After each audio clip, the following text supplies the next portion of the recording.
so this is the last article, the last time you have to see my mug until Thursday, but I'm probably going to video blog next week.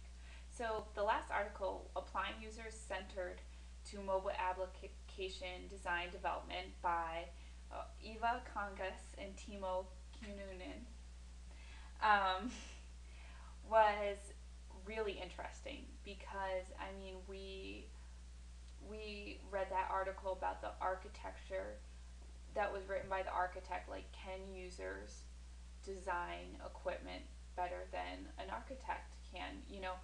We should be designing, I think the one thing is we should be designing applications for real world use.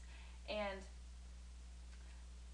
so the two case studies, was the Genamap Navigator. And by the way, if cell phones could get really good GPS, I still have a year on my contract where I don't get a phone for free, but if cell phones could get a good GPS system, I would get a new cell phone in a second.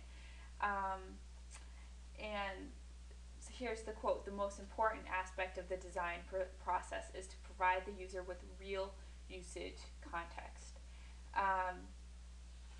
And the second thing was Image Plus, that basically was just kind of a screensaver to make, navigating through the phone a little easier. And that was actually, this was interesting. It was kind of a Photoshop application for serious image editing. It said serious, but you weren't exactly cropping stuff onto next photos. And I think we've all used our sepia. You can take a picture and then make it black and white.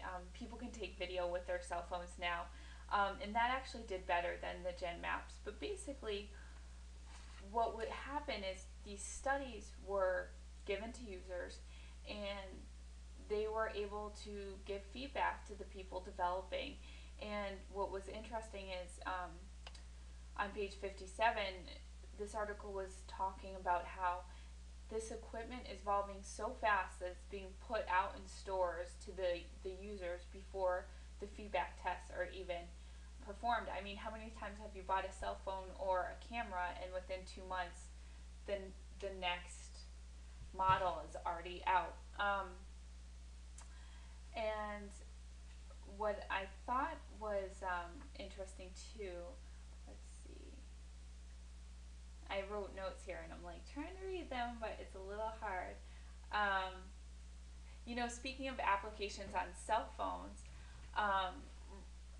I think downloading ringtones sometimes can be difficult. The first time I ever did it, I did the ring back tones, and I'm sure in December you guys will hear my annoying Mariah Carey "All I Want for Christmas," so I only have 2 ringtones because it's kind of difficult. I'm like, am I buying, or I'll get my bill and I got charged from something else. So usable applications are pretty common, and I think for test groups, think about who, and we were talking about this from the first article, think about who's using these applications, the ringback tones.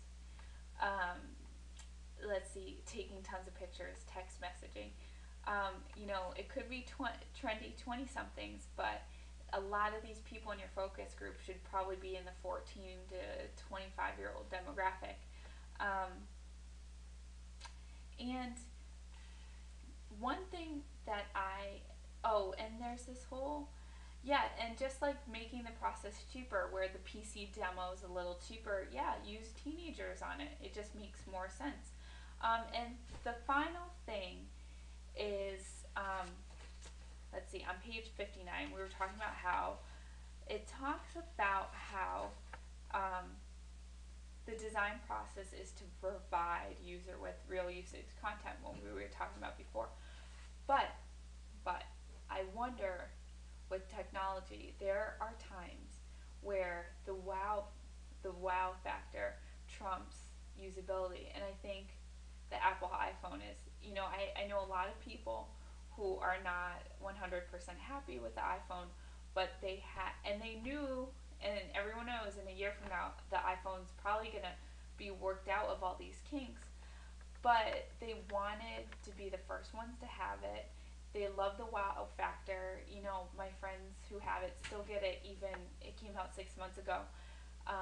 And so I still think with new technology that a new cell phone, the wow factor can sometimes trump usability. What do you think? Do you think in the end people won't flock back to this product, or do you think if it's a cool enough product, people can kind of deal with some maybe just usability issues? And then my final question for everyone is just what is the next killer app? Is it GPS in your cell phones? Is it video game cell phones? And here I am, I just said cell phones twice. So is it something with cell phones? Is it something with your PC? Is it, streaming live video? Is it another YouTube type of service? Um, I don't know. Just post your comments and let me know. And I'll see all of you guys on Thursday's class. Thanks. And I hope you got through my web vlogs.